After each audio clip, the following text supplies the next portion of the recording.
They didn't even look at me when they voted. I was just a checkbox on an agenda. The polished glass walls of the boardroom offered a full view of the Chicago skyline, but inside the air was thinner, colder. I sat across from Evelyn, who hadn't blinked since she walked in. Her lipstick matched her suit sharp red, and her fingers never strayed from the lacquered surface of the table. They said I was too technical, too intense, not good for branding. That was the line, wasn't it?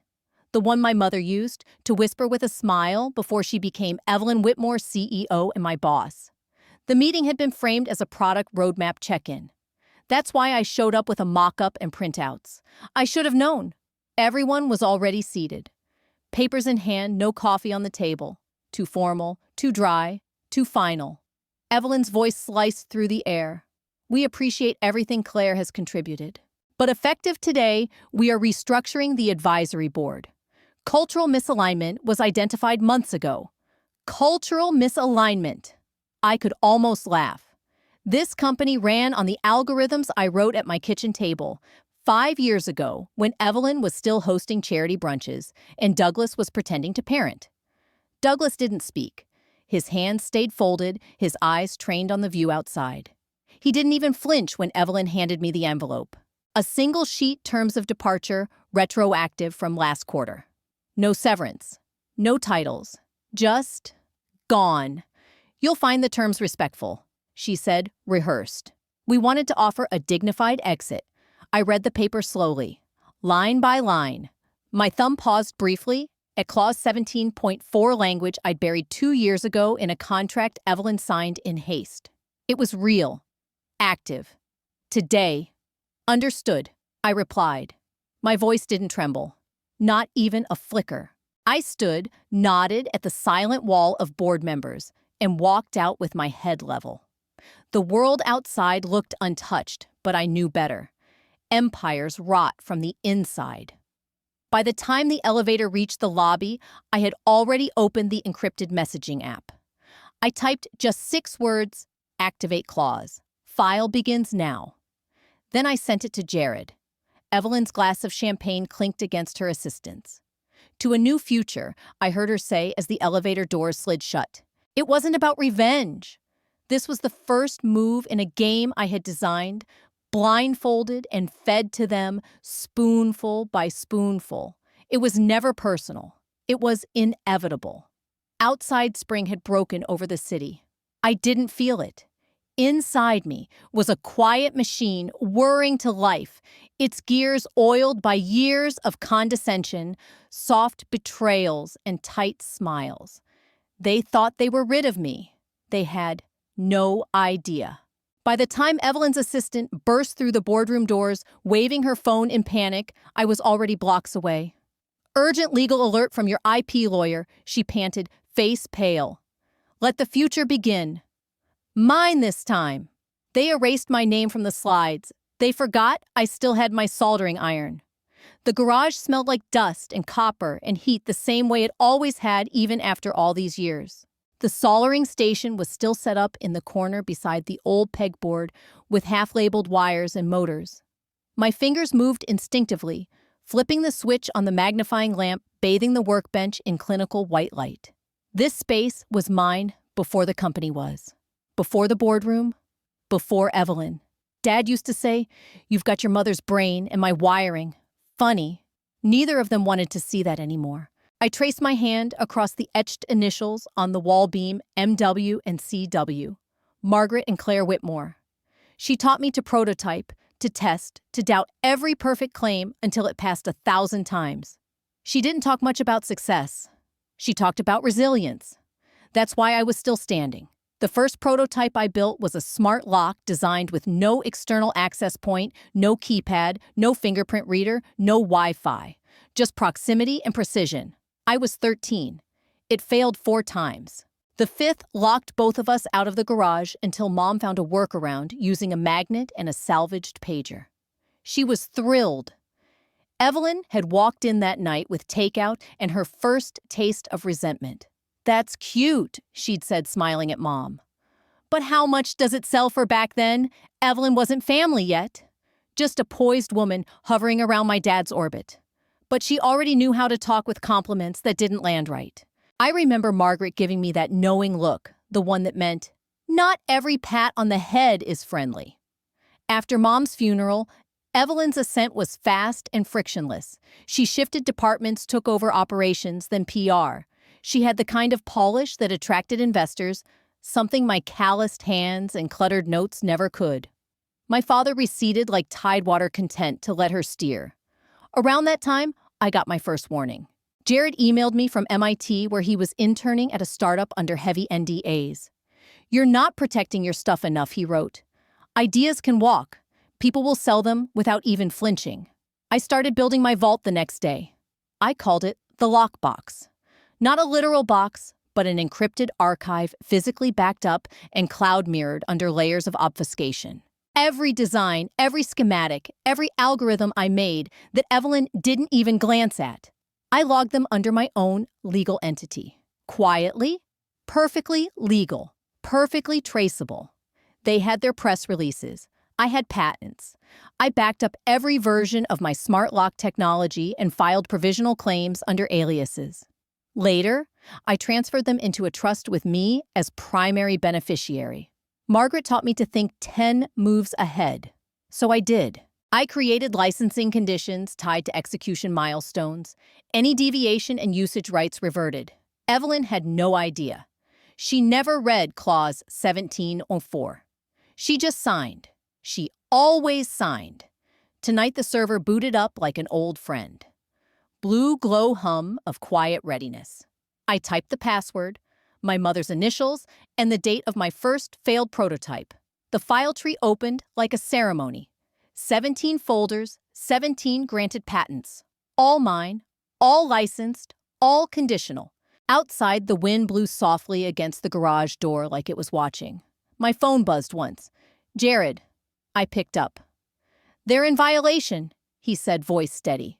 "Do we hit send?" I stared at the patents. Some had expiration dates timed perfectly with quarterly reports. Others were triggered by changes in executive structure like the one Evelyn just enacted. "Wait for 9 a.m. Monday," I said. He hesitated. "You sure?" "Yes. Because Monday's when they announce their new funding round. On record. Public. They won't even see it coming." They thought I was replaceable. So I removed what they replaced me for. 9:00 a.m. My laptop clock ticked into position with the satisfaction of a final puzzle piece. I didn't press anything. I didn't have to. Jared's script handled the timing. Emails dropped into inboxes, like pebbles breaking a frozen lake, one to Evelyn, one to the legal team, one to the CTO, and about a dozen to external partners. Each message bore the same subject line: Notice of IP license termination. Effective immediately. The servers were timed down to the millisecond. Authentication keys expired. API access revoked. Embedded certificates for firmware updates blinked red across the dashboard. From my garage in Glenview, I watched the system crumble, not in a blaze of drama, but like a silent shutdown in a dark room. The logs populated on my screen access denied unauthorized operation backend offline. The Whitmore smart ecosystem had just lost its brain. They don't even know which version of the firmware they're running. Jared had warned me 2 months ago when we ran the audit. He was right. The tech team was first to notice. At headquarters, a rising tide of confused engineers refreshed terminals, tried fallback modes, reset routers. Nothing helped. The encryption keys were dead. Hard-coded expiry tied to my name, my role. Termination triggered detonation. I sipped coffee and watched the dots on the remote server map go dim. Inside the conference room, Evelyn's face must have cracked just slightly. One of her assistants tried to pull up the source code 403 error. CTO Edward Tran paged through old emails, squinting, whispering, then speaking aloud for all to hear. Clause 17.4, license tied to author's employment status. Claire Whitmore. Evelyn shot him a look that could have killed signal strength. Why wasn't that scrubbed? It's part of the signed agreement. We can't override it. She stood, walked to the frosted window staring at her reflection in the glass. Then fix it. We can't fix what we don't own, Tran replied quiet. An hour later, the email from Seoul hit like a second detonation. The Korean distributor flagship partners for the new smart home line pulled out. Loss of IP compliance, they wrote. Risk of litigation. Shipment canceled.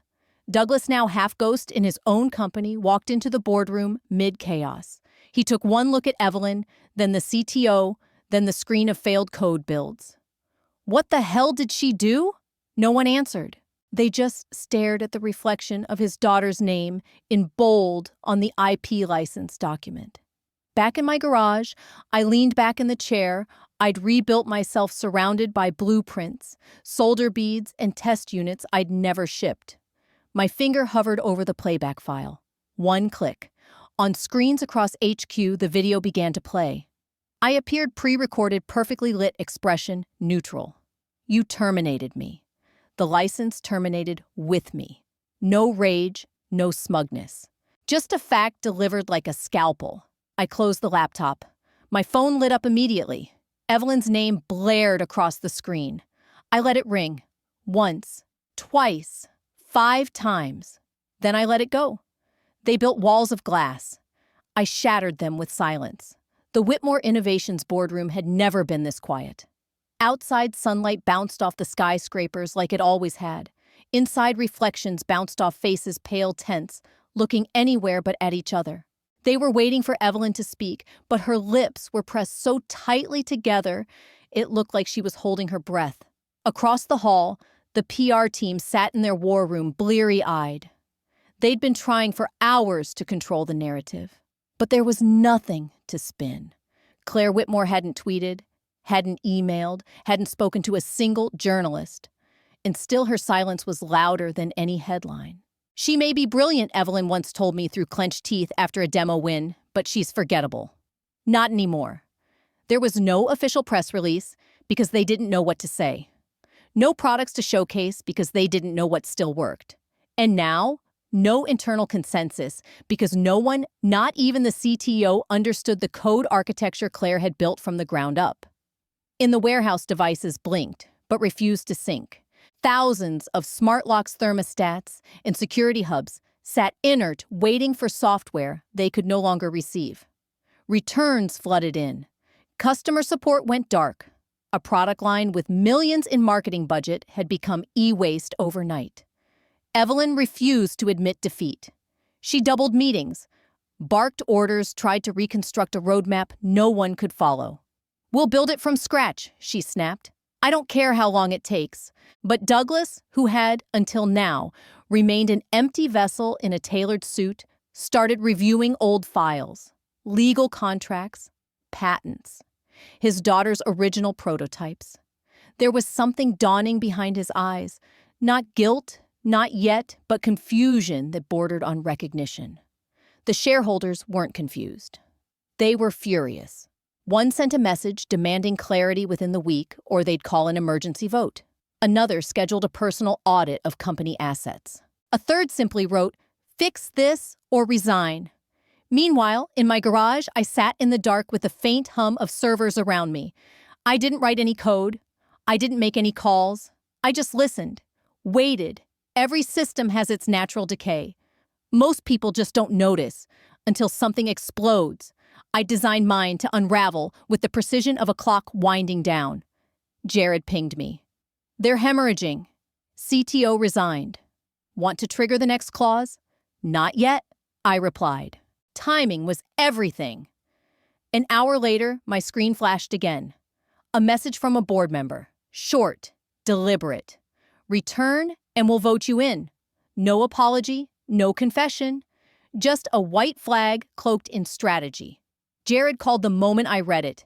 They're scrambling, offers coming. Be ready to name your terms. They wanted a surrender. I sent a contract. At 3:04 a.m., under the hum of my server rack, I pressed send.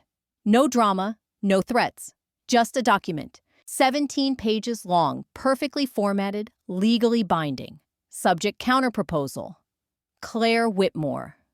Jared had gone through every clause with surgical precision. We left nothing open to interpretation. The offer wasn't a negotiation.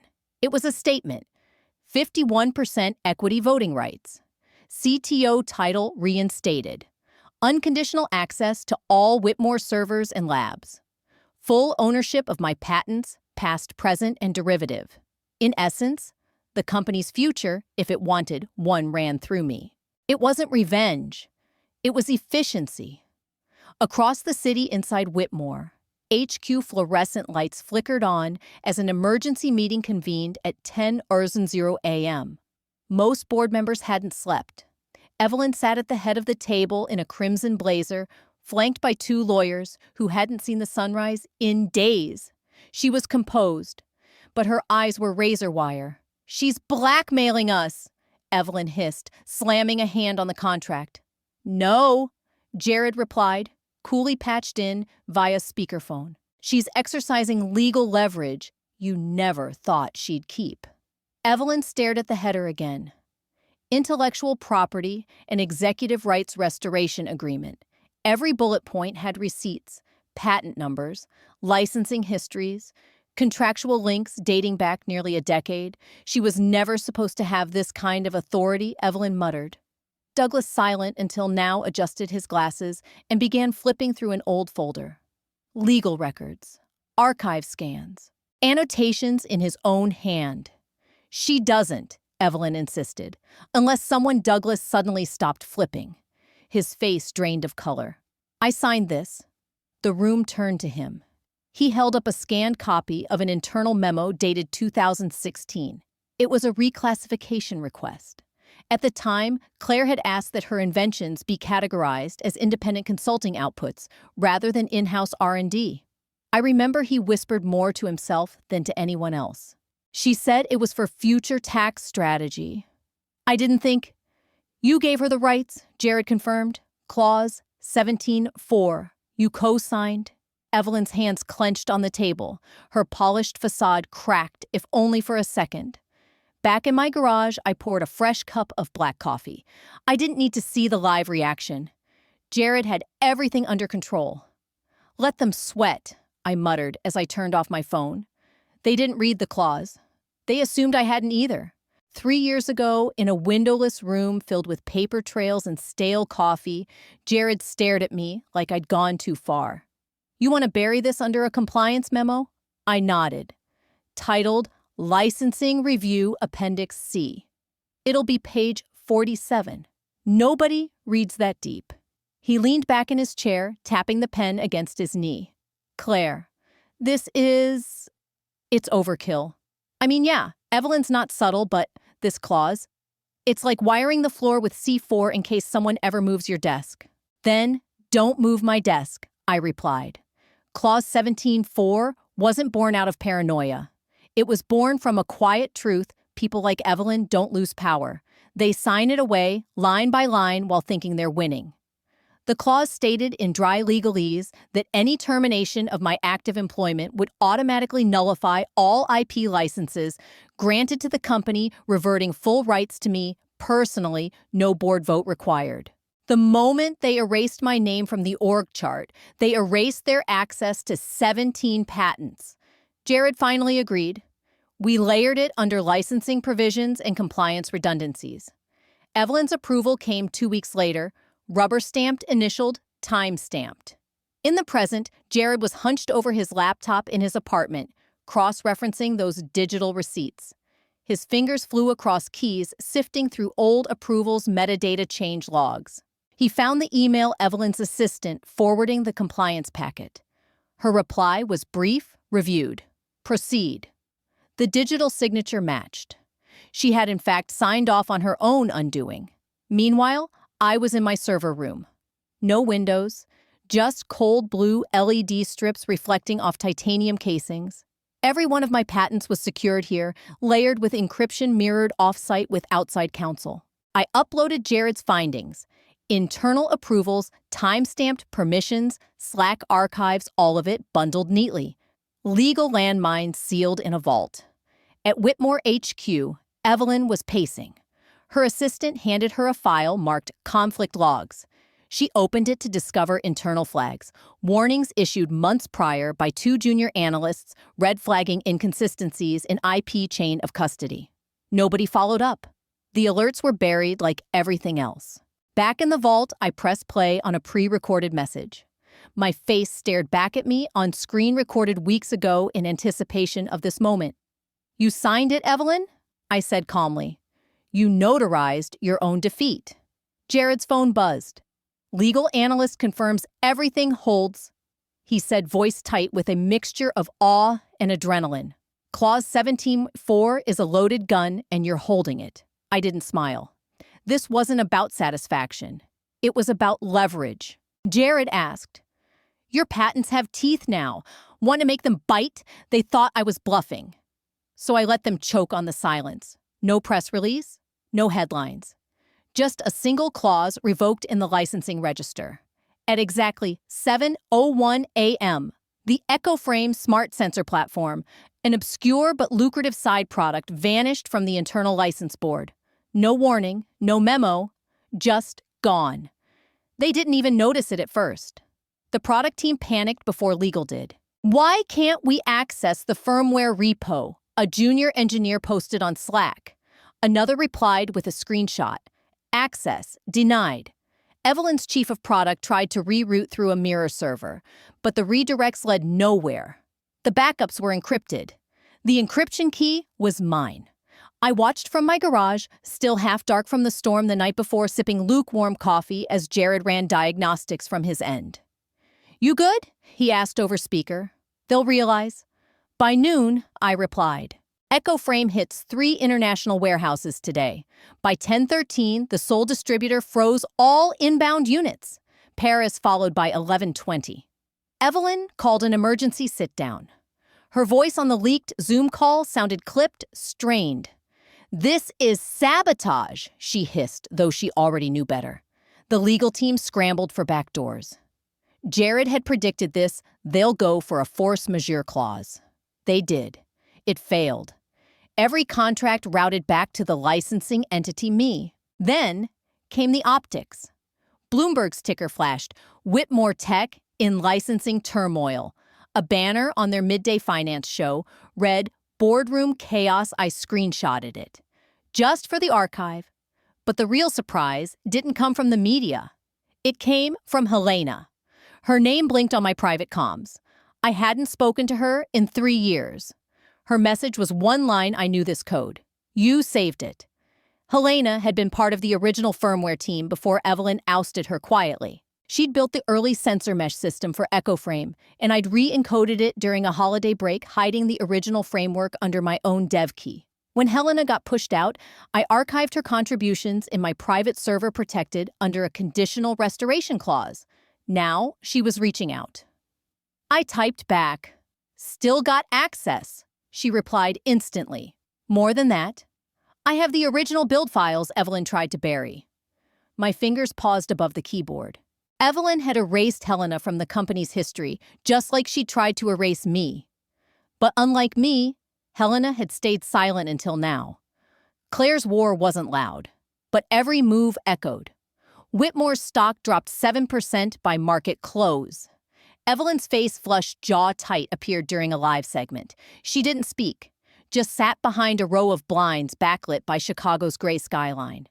"Helena, there's more. I have the original build files Evelyn tried to bury. You can't rebuild something with rotten blueprints. And Whitmore's were moldy to the core." The morning light seeped into my garage lab, filtering across cables, monitors, and the dossier I'd been piecing together for weeks. I stared at the blinking cursor, waiting for the next file to load. Helena's affidavit sat on my desk, signed, notarized, time-stamped. Her voice echoed in my mind from our late-night call. "They erased me. Claire. You knew, didn't you?" "Yes, I did. But I hadn't had proof until now." Douglas once told me, "Paper trails don't lie, Claire." He should have known better. I was never going to stop following them. Jared leaned into the frame of my video chat. I just finished cross-referencing Helena's original patent entries. She's listed as co-inventor on 3, but the official filings were altered. Guess who signed off the revision forms I didn't have to guess? I'd already pulled the metadata from Whitmore's internal filing software. Evelyn, 3 times. Her digital fingerprint was stamped on every manipulated entry. I exhaled slowly and dragged the last folder into the encrypted archive. That's everything. For now, Jared nodded. And with Helena's affidavit, this isn't just corporate fraud, it's personal erasure. I opened a clean document and typed one line on the cover page, the Whitmore dossier. Then I added a subtitle, The Price of Silencing Genius.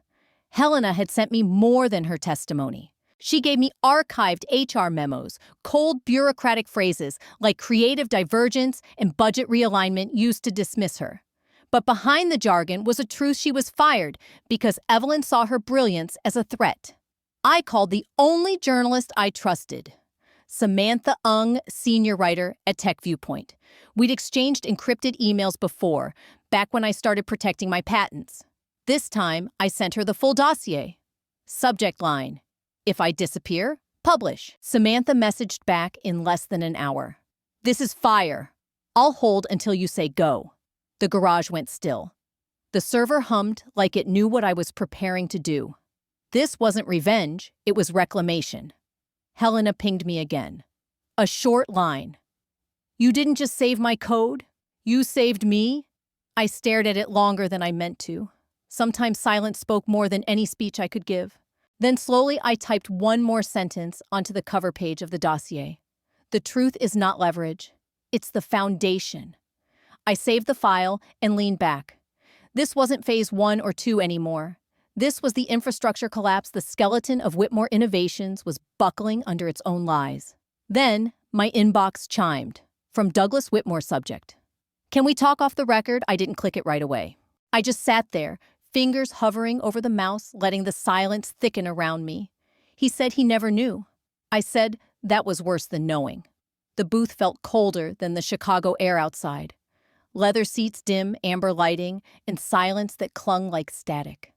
Douglas sat across from me, older than I remembered. Not just in years, but in weight. The kind guilt leaves behind. He didn't look up at first, just stirred his coffee like it needed rescuing. I read the dossier, he finally muttered. I didn't know about Helena, about your patents. You didn't want to know, I said. You signed everything Evelyn put in front of you.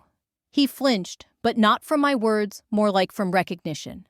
I trusted her. That's the problem. You trusted her more than your own daughter. You handed over every piece of my work, my credit, my voice. You erased me and called it loyalty. Douglas took a long breath, rubbing his eyes with the heel of his palms. After Margaret died, I didn't know how to keep it all running. Evelyn, she made decisions. She made sense. She made an empire out of ashes, I snapped, but they were mine. And you helped her stack every brick. He looked away, fingers tightening around the coffee mug like it might disappear if he didn't. She told me the garage work was just tinkering, that you didn't want the spotlight. She said that because I let her say it, because I was 17 and still grieving Mom. He winced. I leaned forward, voice dropping to a low burn. You called me your legacy once. Then you let someone else sign it away. He finally looked up, eyes glassy. You think I didn't miss you in the room? That I didn't notice the silence when you left? No. I think you noticed. But silence is easier than standing up. He let out a shaky breath. So what now? You've got the patents. The leverage. You've made your point. This was never about a point, I said. This is about truth. I need you to testify on record. What you knew, what you didn't. What Evelyn buried and when. If I do that, he hesitated, voice dropping. The company will bleed. You know it will. I don't want it destroyed, I said, but I won't let it stay stolen either. Douglas stared at the flickering candle between us. If I give you this, if I put my name next to yours, can you promise Whitmore survives? Not Whitmore as it is, I replied, but something better, something honest. He nodded slowly, like each vertebra had to decide on its own. You're smarter than both of us. I just didn't want to see it. I held his gaze. Then see it now. He reached into his coat and slid an envelope across the table. It was old edges worn, sealed in faded wax with the Whitmore family crest. "This was your mother's," he said quietly. "I couldn't read it." "Not then." "I thought you should." My fingers hovered over the seal. "You never opened it." He shook his head. I couldn't bear what she might have said. I tucked the letter into my bag unread. It would wait, not because I wasn't ready, but because I needed to finish what I started with open eyes. Douglas hesitated again. "Do you remember the last thing she said to you?" "Yes," I said, swallowing the memory. "She said, 'Never underestimate the silence of a woman who's been underestimated.'" A ghost of a smile tugged at his face. "Sounds like her." He started to rise, but I stayed seated. "One more thing," I said. "If you want redemption, you don't get to disappear after this. You stand beside me when I dismantle what you let them build."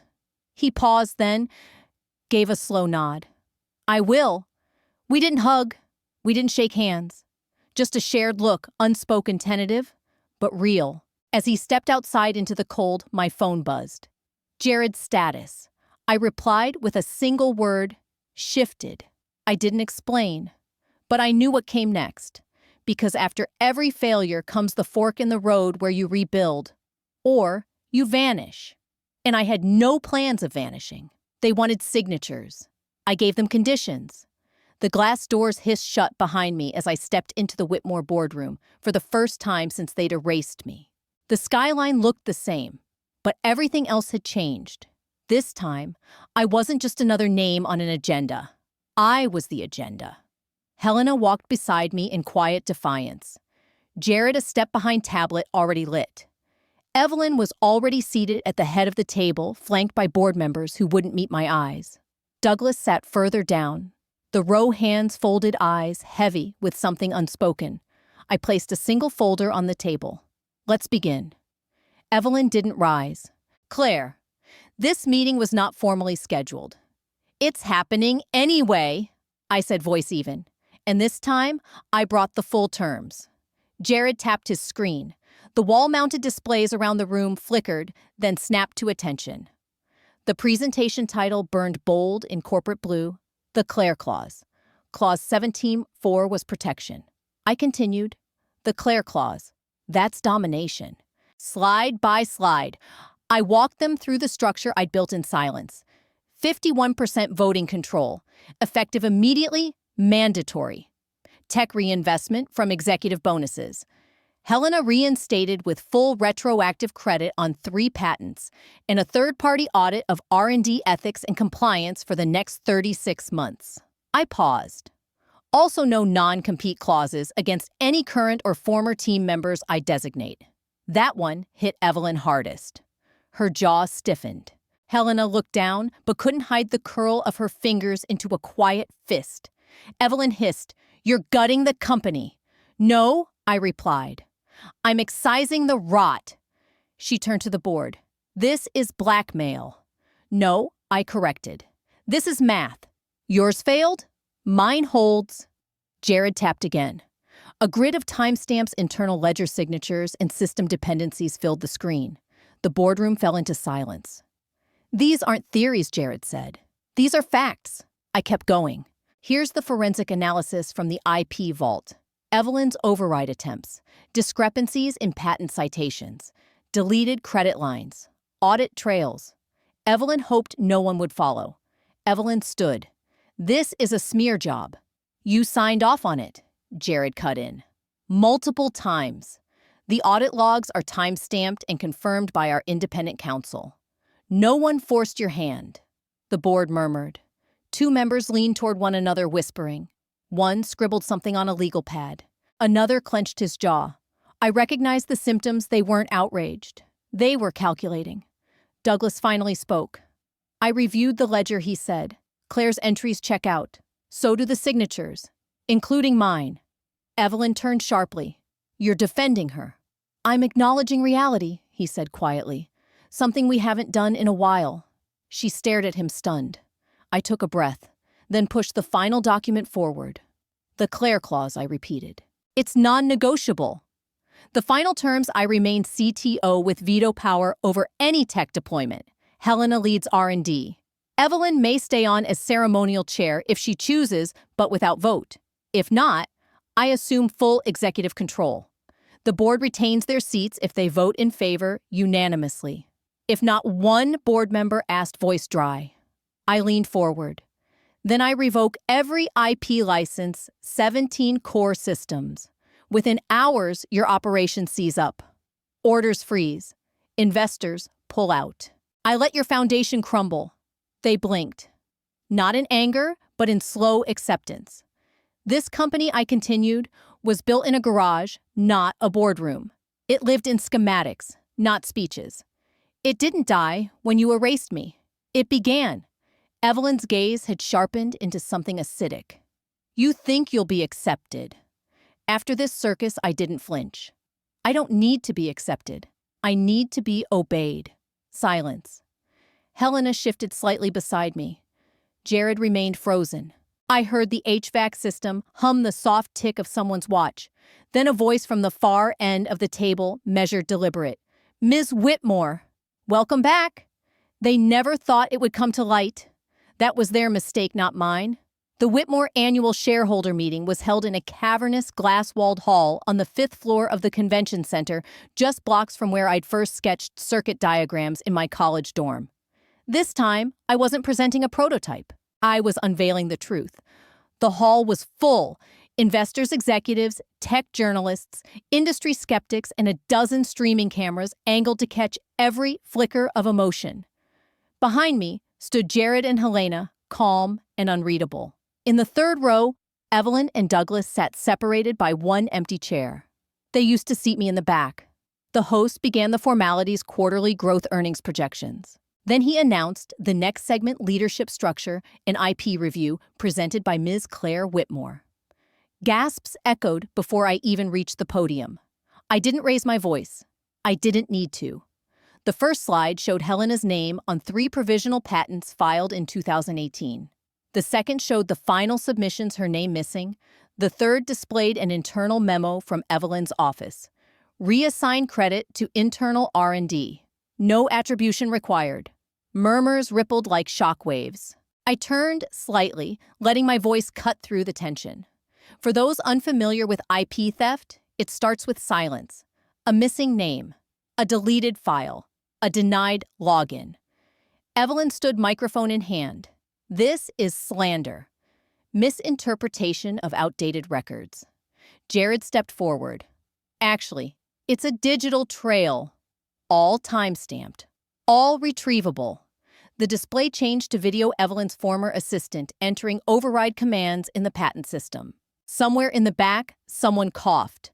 A camera clicked. Fingers flew across keyboards. Tweets formed mid-air. The hashtag Whitmore Fallout was born before Evelyn could blink. I continued. Helena was forced out under non-disclosure. I was terminated for cultural misalignment.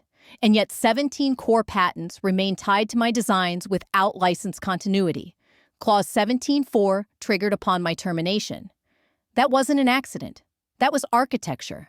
Another slide, IP ledger entries, each marked with my digital watermark. Some dating back a decade. Evelyn tried again. Ms. Whitmore, this is not the time nor the place. No, I said, voice like glass under pressure. This is exactly the time and precisely the place. I pulled out the folded sheet, creased, faded, but still legible. This letter was written by Margaret Whitmore, my mother. She wasn't just the co-founder. She was the compass. I read aloud. You build quietly, Claire. You build patiently.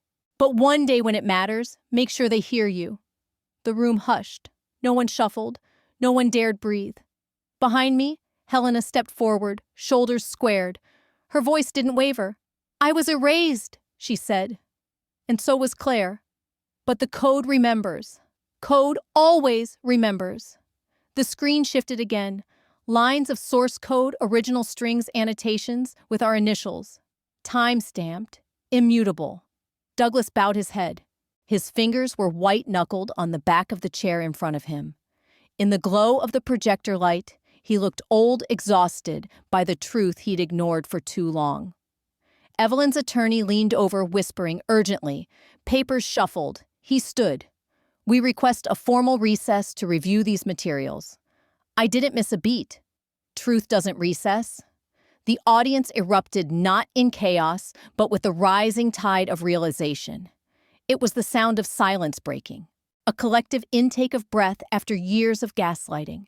Reporters stood recording streaming scribbling. One whispered, "She just flipped the boardroom on its head." I scanned the room.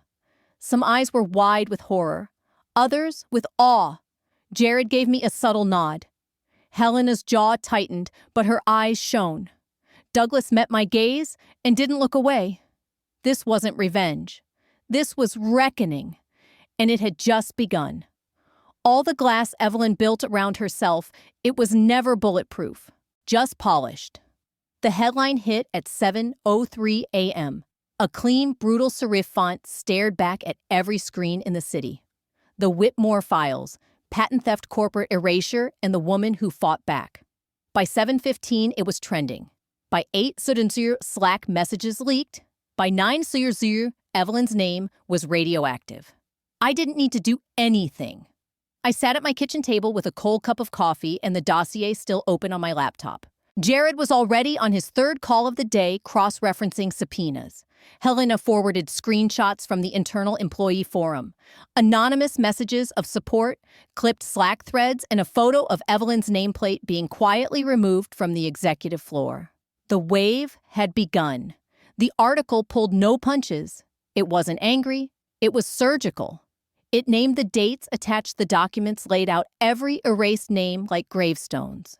It quoted Evelyn's own words. She was just a phase.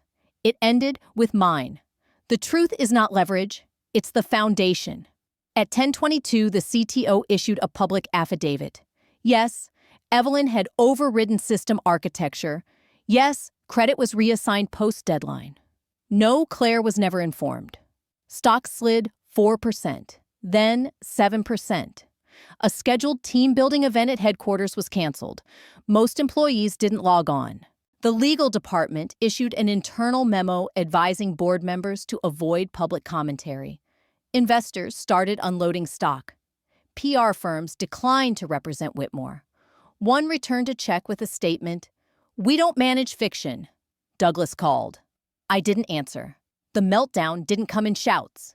It came in silence. Screens gone dark, replies left hanging, Slack channels renamed from Gatink product launch to Papya what now. In hallways and elevators, eyes averted. No one wanted to be next to the fall. Then Evelyn tried to speak.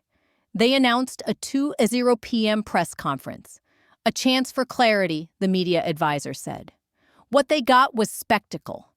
Evelyn stepped up to the podium wearing a pale blazer and a hard, practiced smile. Cameras snapped. The room buzzed with tension. "I want to begin," she said, voice clipped, by stating that Whitmore Innovations has always upheld the highest standards of her mic cutout.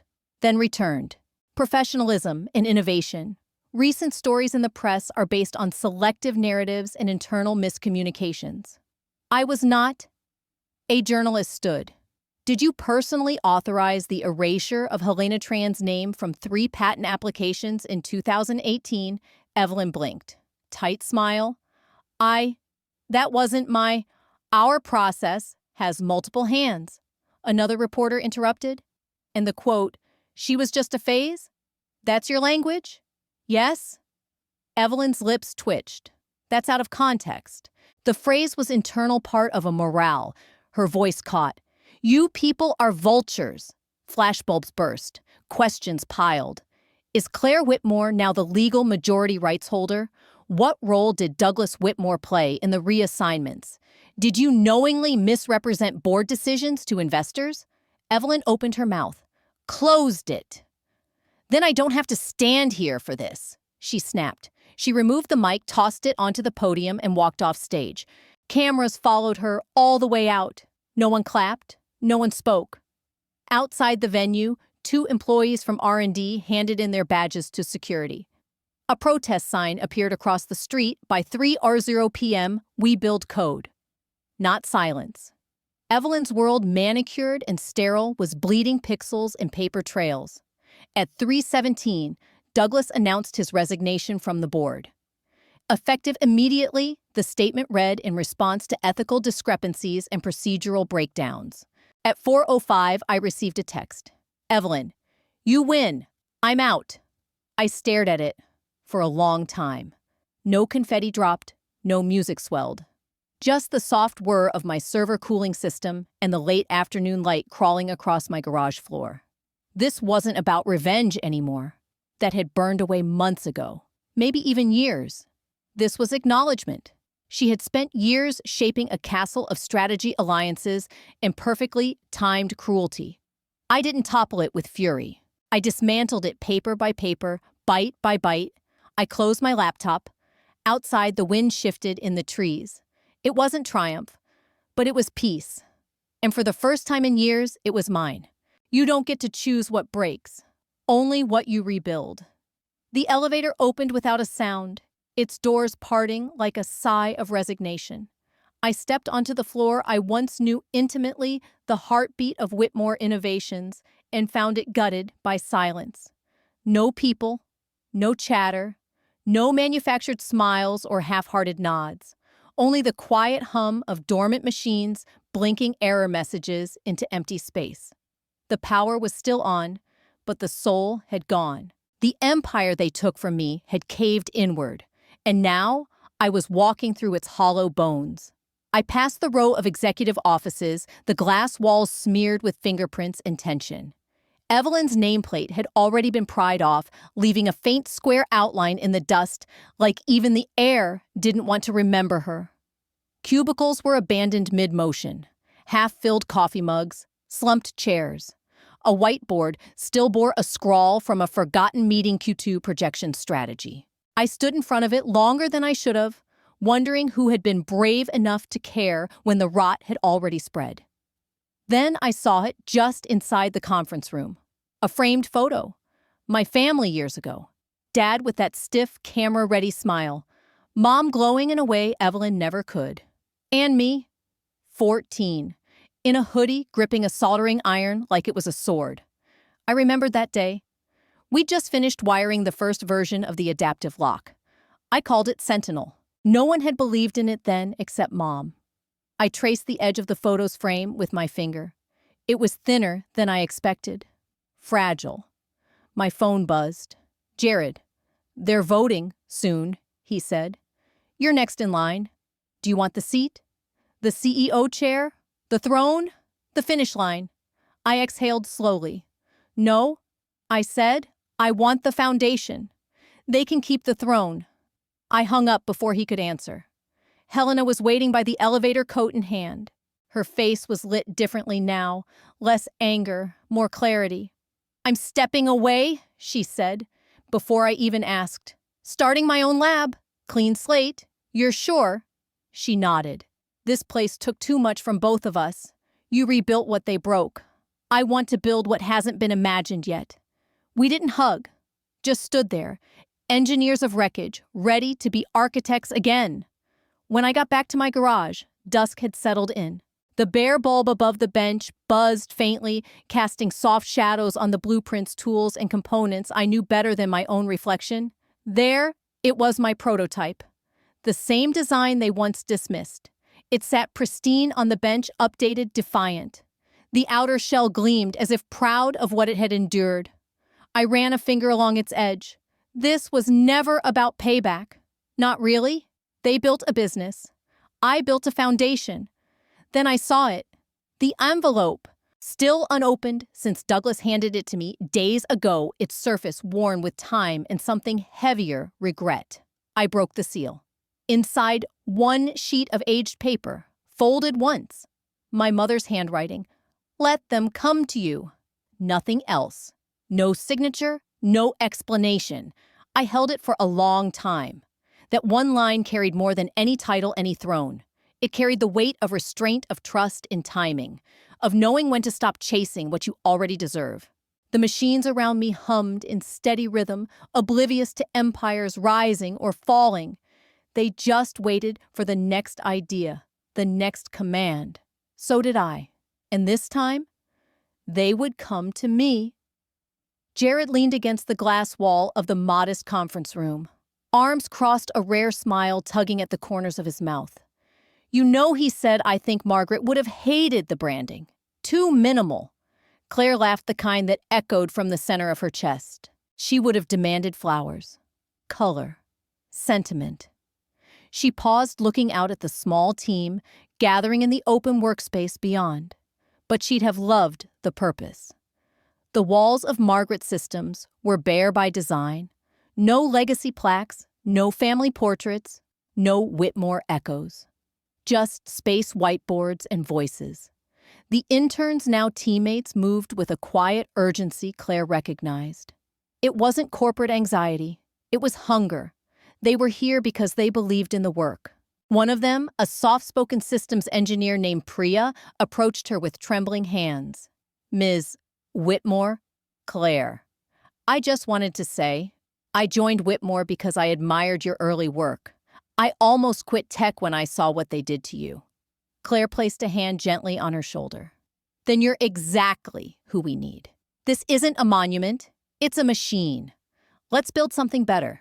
Later that afternoon, Claire walked the narrow hallway, lined with first-gen prototypes, her mother's sketches framed beside early chipboards. Each one held fingerprints of effort, not ego. It reminded her why she started and why she stayed. A photographer from a local business journal arrived, asking for a quick photo. Claire agreed, but stood beside a workbench rather than behind a podium. We're not building for headlines, she told him. We're building for homes. As the sun began to set, casting long lines through the tall windows, Jared leaned in again. You nervous about being so close to them? He nodded toward the looming silhouette of Whitmore HQ just blocks away. Claire didn't turn to look. Let them feel what absence costs. We'll define value differently. Before they closed the office for the evening, Helena stopped by unannounced. She carried a paper bag with 3 takeout containers and no formalities. Dinner, she said, simply setting it down. You still forget to eat when you're thinking. Claire grinned. You still remember everything. They ate on the floor, no conference table yet, passing soy sauce packets and laughter like currency. The workstations buzzed low in the background, a soft reminder that new stories were already being written. After everyone left, Claire stayed behind. She walked to the window, now lit only by the dim glow of signage across the street. Whitmore HQ sat cold and dark, its name backlit, but meaningless. She whispered to the glass, not bitter, not victorious, just resolute. They took the name. I kept the meaning. Then she turned back into the light and shut the door behind her. The silence in the patent office felt heavier than any boardroom I had ever walked into. There were no sharp suits, no raised voices, no polished agendas. Just the steady ticking of a wall clock and the low murmur of pages being flipped. When the clerk slid the last file across the counter to me, I took the pen without ceremony. Claire Whitmore. The name signed on 17 active patents, 6 provisional filings, 3 trade secrets, and the full IP registry of a company that no longer carried meaning in its name, but still whispered its history in the fine print. Congratulations, the clerk said softly, like he was handing me the deed to an empty castle. There's one more item, he added. Filed posthumously by a Margaret Whitmore. It took years to validate she assigned her technical estate to you back when you were a minor. It's official now. I paused. My throat tightened unexpectedly.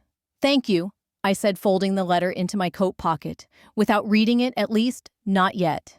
Back home, the garage smelled like solder again. The light above my bench flickered, once then held steady. My tools were right where I'd left them, unmoved, untouched, loyal. The silence here wasn't the cold corporate kind. It was full, familiar mine. The phone buzzed. Jared again. Press is calling you a silent storm. TechNext wants you for the keynote. CNN wants the exclusive. Want me to start drafting a statement? I let it go to voicemail. He'd understand. Some decisions didn't need words. On the corner of the bench was a sealed envelope. My mother's writing. I knew the curve of her C and the quiet way she wrote my name without embellishment. Inside the letter was just a few lines. You don't need to raise your voice. Let the world come closer to hear you. I didn't cry, but something in me loosened. Outside, the skyline shimmered under dusk. The Whitmore Tower looked smaller now, like something built for height, not endurance. Flashy, hollow. But across the street, a modest sign had just gone up Margaret Systems. No tagline, no branding jargon, just a name that mattered. I picked up the soldering iron. Its grip was smooth, molded by years of use. My hands remembered every seam, every spark. With one motion, I began sketching out the schematic for something simple. A learning device for children. No facial recognition. No invasive data collection. Just function, accessibility, and dignity.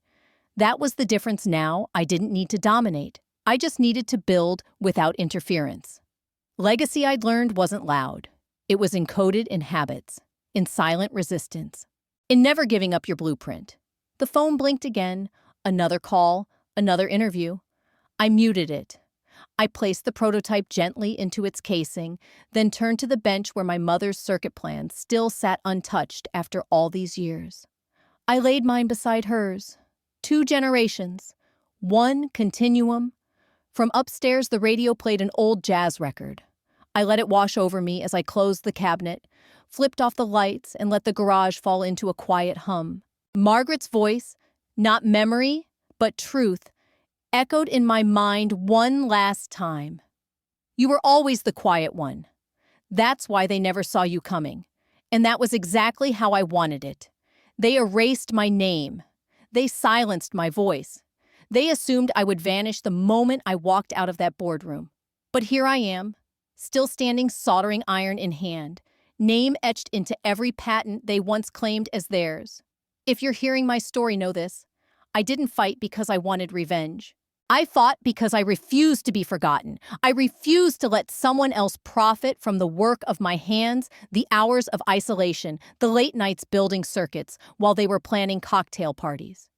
If you've ever been overlooked, dismissed, or told you were too much or not enough, then you know how I felt walking out of that office the day they fired me. But instead of breaking, I built. I turned silence into strategy. I let their arrogance light the path to my leverage. So now I ask you not for sympathy, but for solidarity. Leave a message for women like me, for creators, engineers, thinkers, who don't fit the mold but power the future anyway. Tell me, what would you have done in my place? And if there's one lesson I can leave you with, it's this: quiet doesn't mean weak. Measured doesn't mean passive.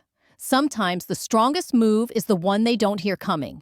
Never rush your blueprint. Never hand over your name. Build patiently. Protect what you make. Because legacy isn't about what they remember. It's about what they can't erase. If I had listened to the voices that said I didn't belong, none of this would exist. So now I'll ask, what are you building that the world hasn't seen yet? And when the time comes, will they hear you? Or will they feel you? Because sometimes quiet is the loudest victory of all.